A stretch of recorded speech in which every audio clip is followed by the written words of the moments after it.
بسم اللہ الرحمن الرحیم۔ عزیزان گرامی، ہمارے لیے واضح ہونا چاہیے کہ اہل بیت علیہ السلام حق ہیں، آج ہمارے لیے واضح ہے، اور ان کا دشمن ہمارے لیے کوئی اہمیت نہیں رکھتا۔ ہمارے دلوں میں نرم گوشہ ہی نہیں ہونا چاہیے، اسے سافٹ کارنر کہا جاتا ہے، اور اگر سافٹ کارنر ہے تو اپنی دوبارہ سے اپنے آپ کو اینالائز کیجئے، شاید میں کہیں ایمان میں ڈگمگا تو نہیں رہا ہوں۔ یہ خود تذبذب کا شکار انسان کو کتنی ہی پریشانیوں میں مبتلا کر دے گا۔ میں ہمیشہ ایک واقعہ سنایا کرتا ہوں، دوبارہ شاید میں نے سنایا ہو، اس میں مبارکہ میں مجھے یاد نہیں ہے بالکل بھی، کہ جناب امیر علیہ السلام کا بڑا مشہور و معروف واقعہ ہے، پیش کر رہا ہوں، ان کا چیک کر لیجئے، پیش کریں گے تو پتہ چل جائے گا۔ ایک آدمی مولا کی بارگاہ میں گیا، کہا مولا کے پیچھے جماعت پڑھوں گا، مسجد کوفہ میں آیا، نماز پڑھ رہا تھا مولا کے پیچھے، تو کھانے کا سامان لے کے گھر جا رہا تھا۔ آج کے زمانے کی طرح سے نہیں تھا کہ ہر چیز پیک ہوتی تھی، آج تو ہر چیز پیک ہے نا، وہ ڈبے میں ہوتی ہے، تو وہ پرانا زمانہ تھا، کھانا کھلا ہوا تھا، تو اس نے مسجد کے باہر رکھا کہ میں جلدی سے نماز پڑھوں گا، باہر آؤں گا۔ اس میں ایک دہی اس نے لے رکھی تھی، اور وہ اس نے باہر رکھی مسجد کوفہ کے باہر، نماز پڑھ کے باہر نکلا، دیکھا بھی دہی کے اوپر ایک نشان بنا ہوا، اس نے ادھر ادھر پلٹ کے دیکھا بھی ایک نجس العین کتا جا رہا ہے، اس کے منہ پہ ایک نشان ہے، اس نے کہا ہو نہ ہو کتے نے اس میں منہ ڈال دیا۔ اتنے میں جناب امیر علیہ السلام مسجد سے باہر آئے، کہا یہ دہی گھر لے جا، دہی پاک ہے۔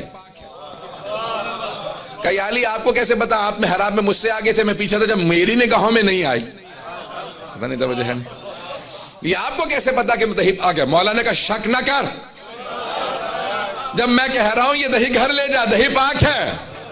کہا یا علی یہ دہی پاک نہیں ہے، میرے سامنے بس ایک ہی نجس جانور تھا، اس نے فوراً دہی انڈیل دی، وہیں پہ سڑک پہ پھینک کے چلا گیا۔ مولا نے کہا کہ میرے پہ تو نے شک کیا ہے، مجھے اگر بات پہنچ رہی ہو، کہ اس کے اثرات تیری زندگی میں آئیں گے، ایفیکٹس ہوتے ہیں نا، جیسے بعض دوائی کھا لیتے ہیں سائیڈ ایفیکٹس ہوتے ہیں، امامت پہ شک کرنے کے بہت زیادہ سائیڈ ایفیکٹ ہیں، توجہ ہو۔ اب اس نے امام پہ شک کیا، گھر چلا گیا۔ کچھ دنوں بعد کہیں ایک جگہ پہ بکرا ذبح کر رہا تھا، جھاڑیوں کے نیچے بیٹھا ہوا، کہ اچانک آواز ہے قتل ہو گیا، قتل ہو گیا، دوڑتا ہوا گیا، ہاتھ میں چھری، خون بہ رہا ہے۔ کہا کیا کسے قتل ہو گیا؟ تو ان کا قاتل تو ہی ہے، ہاتھ میں چھری ہے اور خون بہ رہا ہے۔ انہوں نے پکڑ لیا، کہا ہاں میں ہی قاتل ہوں۔ انہوں نے کہا یہ تو اب سارے اتنا بڑا مجمع ہے تو سارے مجھے ہی ماریں گے، مار مار کے جان سے مار دیں گے اگر میں انکار کر دوں۔ تو کہا ہاں میں ہی قاتل ہوں۔ انہوں نے پکڑا، فوراً کہا چلو علی کے پاس لے چلیں۔ جیسے ہی پہنچے مولا نے مسکرا کے دیکھا، پتہ نہیں توجہ ہے نہیں ہے، جیسے ہی مولا مسکرایا، کہا کہ مولا اس کا مطلب ہے آپ جانتے میں بے گناہ ہوں؟ یہ آپ کا مسکرانا بتا رہا کہ آپ مجھے دیکھتے ہی مسکرا رہے ہیں۔ کہا جس طرح سے اس دن میں جانتا تھا،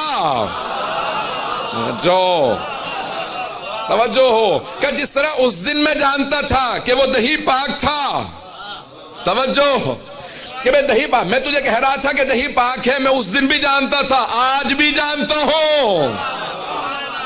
کہا پھر مجھے سزا مت ہونے دیجئے گا مولا، پتہ نہیں توجہ ہے نہیں۔ مولا نے کہا ابھی بھی تجھے معرفت نہیں ہے، جب بتا رہا ہوں